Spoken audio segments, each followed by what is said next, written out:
Bismillahirrahmanirrahim. Assalamualaikum warahmatullahi wabarakatuh. Ismi Nur Qalbi.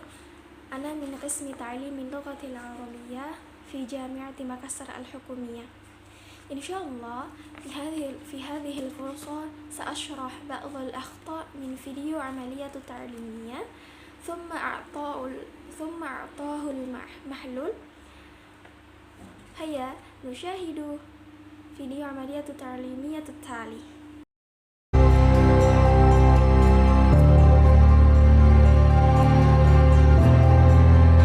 Jauh di pelosok desa di kawasan utara Kabupaten Jombang, Jawa Timur, tepatnya di Desa Marmoyo, Kecamatan Kabuh, kita jumpai semangat anak-anak yang tak lekang oleh keterbatasan.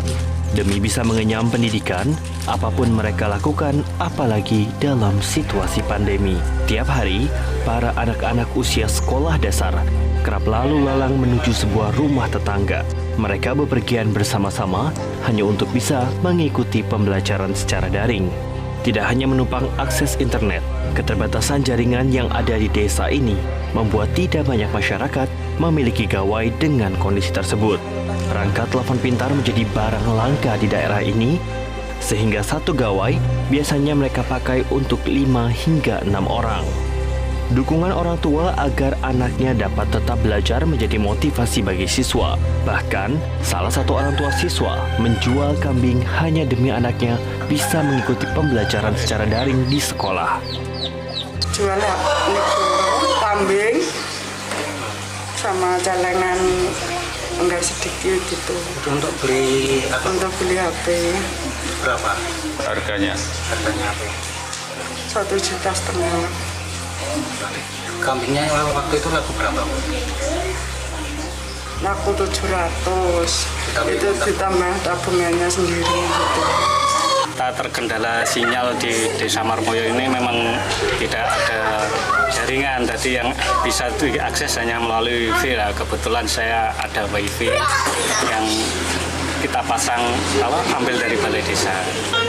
Kebetulan saya dulu juga sulit sekolah ya, sekarang sudah zamannya seharusnya anak-anak muda sekolah. Kebetulan saya bisa membantu karena ya ada wifi. Kasihan juga anak-anak kalau nggak belajar kan, semangatnya belajar luar biasa. Kalau nggak kita ya siapa lagi gitu. Sulitnya mengakses jaringan seluler menjadi masalah tersendiri bagi masyarakat yang tinggal di Desa Marmoyo. Desa yang berada di tengah hutan, apalagi di tengah kebijakan sekolah secara daring. Selamat pagi anak-anak. Selamat pagi Ibu. Semuanya hadir? Hadir. Nelson, kenapa tidak pakai masker? Lupa. Oh lupa. Walaupun di musim corona, ingat kita sekolah tetap mengikuti aturan protokol kesehatan. Harus pakai masker, sebelum masuk kelas harus cuci tangan. Sebelum kita memulai pelajaran hari ini, kita siapkan diri untuk berdoa bersama. Setelah kita berdoa bersama, sebelum Ibu melanjutkan materi, Ibu akan menyampaikan tujuan pelajaran yang akan kita capai. Yang pertama, setelah melakukan wawancara, siswa dapat mengidentifikasi istilah-istilah pada pertumbuhan dan perkembangan dirinya dengan tepat. Yang kedua, setelah melakukan wawancara, orang tua siswa dapat menuliskan cerita pertumbuhan dan perkembangan dirinya menggunakan informasi yang diterima dengan tepat. Yang ketiga, setelah mengamati gambar, siswa dapat menjelaskan manfaat bersatu dalam keberagaman di sekolah. Yang keempat, setelah mengamati gambar, siswa dapat menceritakan pengalaman yang berkaitan dengan manfaat bersatu dalam menjalankan satu kegiatan di sekolah. Pada pertemuan kali lalu, Ibu ada kasih tugas untuk kalian mau pulang dan mewawancarai orang tua, toh? Masih ingat tidak? Jadi pada hari ini, dari hasil wawancara orang tua itu, kita akan membuat hasil wawancara itu dalam bentuk cerita. Nanti Ibu akan bagi lembaran ini untuk kamu tulis. Coba.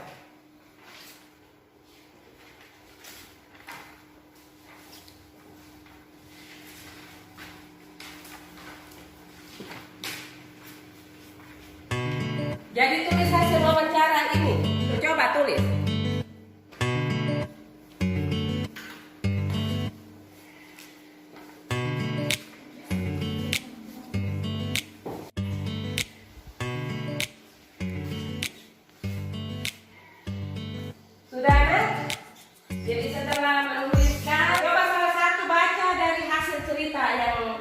buat itu. Coba Nelson baca. Saya lahir di Balariang. Berat badan saya waktu lahir 2,8 kg. Tinggi badan saat lahir 54,7 cm. Saya merangkak sekitar umur 1 tahun 2 bulan. Saya bisa berjalan pada umur 1 tahun 6 bulan. Terima kasih. Tepuk tangan untuk Nelson. Anak-anak perhatikan di papan. Di sini ibu menyiapkan ada satu tes. Diminta anak-anak membaca Intan dulu. Menghargai perbedaan, perubahan tinggi dan berat badan manusia berbeda-beda. Kekuatan manusia juga berbeda, perubahan tinggi dan perubahan berat adalah contoh perubahan dalam perkembangan manusia. Sekarang ibu minta satu lagi untuk membaca. Baca lebih lancar, suara jelasnya anaknya. Coba Nelson. Menghargai perbedaan, perubahan tinggi dan berat badan manusia berbeda-beda. Kekuatan manusia juga berbeda-beda. Perubahan tinggi dan berat badan serta kekuatan adalah contoh pertumbuhan dan perkembangan manusia. Pertumbuhan dan perkembangan dipengaruhi oleh makanan, kebiasaan olahraga, dan faktor yang diturunkan oleh orang tua. Tuhan menciptakan sebagai macam makhluk hidup berbeda-beda. Perbedaan ini adalah karunia Tuhan. Kita harus saling menghargai dan menghormati perbedaan. Terima kasih untuk Nelson membacakan teks yang ada di papan dengan baik. Kita tepuk tangan untuk Nelson. Baik anak-anak, perhatikan lagi di depan. Coba anak-anak tuliskan sikap yang akan kita lakukan jika ada teman yang mengalami kesulitan. Perhatikan di depan gambar, ada 3 gambar. Kalau perhatikan gambar, anak-anak menjawab pertanyaan yang ada di bawah gambar itu.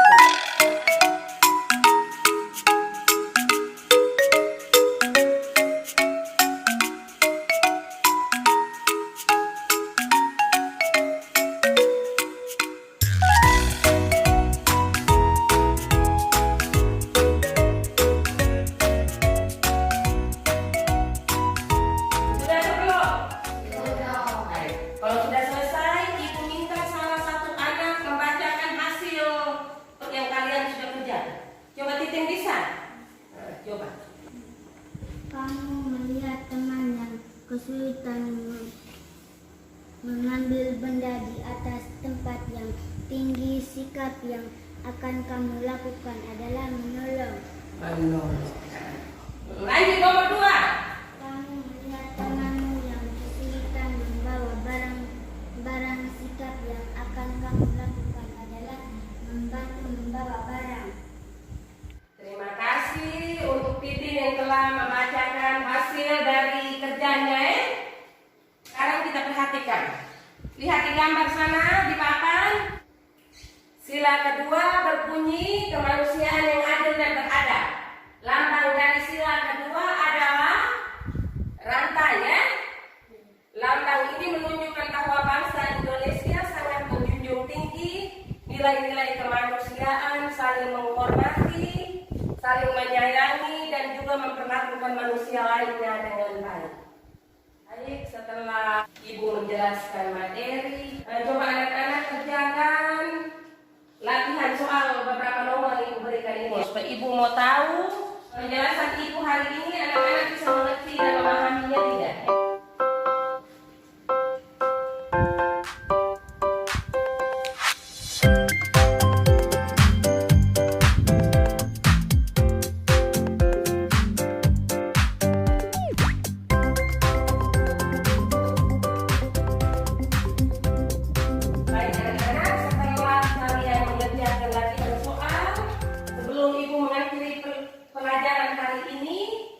Siapa yang bisa menyimpulkan apa yang sudah kita pelajari hari ini? Coba Titin.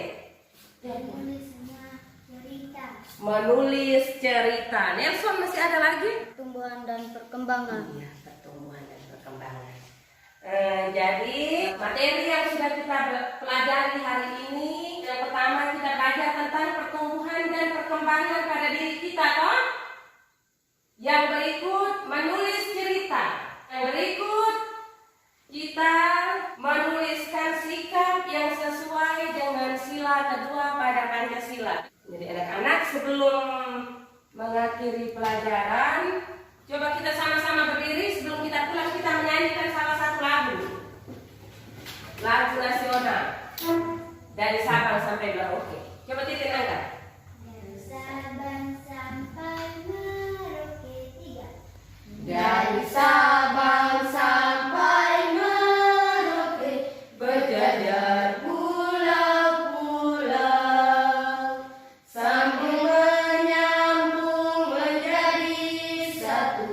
Itulah Indonesia. Indonesia tanah airku, aku berjanji padamu menjunjung tanah airku Indonesia. Silakan duduk anak-anak. Selanjutnya kita tutup pelajaran kita hari ini dengan berdoa. Nah, Toyib, pada video pertama kita bisa melihat bahwa para murid yang sangat antusias untuk belajar, tetapi mereka memiliki keterbatasan media pembelajaran dan juga sarana dan prasarana pembelajaran, dan yang paling penting adalah jaringan di tempat mereka yang sangat-sangat terbatas. Nah, sebaiknya pemerintah ketika ingin menetapkan sebuah kebijakan, pertimbangkanlah dahulu mereka yang memiliki keterbatasan pada sarana dan prasarana dan juga media yang akan mendukung proses pembelajaran. Sebaiknya mereka memberikan bantuan. Ketika mereka menetapkan sebuah kebijakan, mereka memberikan bantuan berupa sarana dan prasarana dan juga media, sehingga para muridnya tidak mengalami kesulitan ketika proses pembelajaran daring itu berlangsung. Dan juga di sini tenaga pendidik tidak bisa disalahkan secara sepenuhnya, karena mereka hanya bisa bergerak ketika mendapatkan dukungan dari pihak yang berwenang. Kemudian pada video yang kedua, pada video pembelajaran luring, kita bisa melihat bahwa dalam kegiatan tersebut bisa dikatakan sarana dan prasarana mereka yang masih sangat terbatas, dan juga walaupun mereka juga menggunakan satu media, tetapi saya melihat bahwa media tersebut kurang jelas. Kemudian pada kegiatan tersebut kurangnya interaksi antara murid dan peserta didik, atau guru kurang memberikan stimulus, sehingga peserta didiknya kurang juga memberikan respon kepada pendidiknya, sehingga tidak terjadi interaksi di situ. Kemudian guru juga ketika memaparkan materinya tidak menjelaskan secara detail kepada muridnya, sehingga kita bisa melihat murid-murid tersebut kebingungan ketika disuruh mengerjakan tugas. Nah, sebaiknya dan solusi dari masalah ini adalah seorang guru ketika mengajar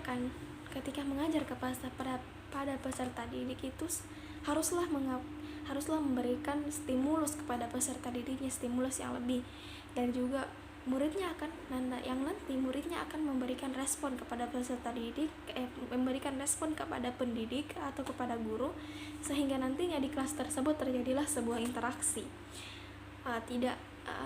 Tidak seperti pada video tersebut yang muridnya hanya diam memperhatikan. Nah, kemudian guru ketika ingin memaparkan materi dengan menggunakan media, sebaiknya guru itu harus mempersiapkan media tersebut, apakah sudah bagus ataukah sudah baik digunakan atau belum. Nah, guru harus memeriksa tersebut sebelum proses pembelajaran itu berlangsung. Nah, kemudian guru juga ketika menyampaikan materi haruslah menyampaikannya dengan secara detail, secara gamblang gitu, karena dan juga memberikan kesempatan kepada peserta didiknya untuk bertanya apakah sudah mengerti atau tidak, sehingga nantinya ketika mereka bertanya kemudian mereka mengerti, ketika mereka diberikan tugas, mereka tidak lagi merasa kebingungan. Nah jadi kesimpulannya ya, setiap proses pembelajaran pasti memiliki kelebihan dan kekurangan, baik itu secara daring juga memiliki kelebihan dan kekurangan, dan luring pun memiliki kelebihan dan kekurangan. Nah kita sebagai pendidik atau kita sebagai pendidik kita harus menutupi kekurangan itu, nah sehingga bisa mencapai tujuan pembelajaran. Mungkin itulah beberapa kesalahan dari dua video dan juga solusi dari permasalahan yang terjadi. Nah, saya Nur Kolbi pamit. Terima kasih atas perhatiannya dan mohon maaf jika terdapat kesalahan, karena kita sama-sama belajar dan kesalahan itu berdatang dari saya dan kebenaran itu datang dari Allah. Syukran. Billahi fi sabilil haq fastabiqul khairat. Assalamualaikum warahmatullahi wabarakatuh.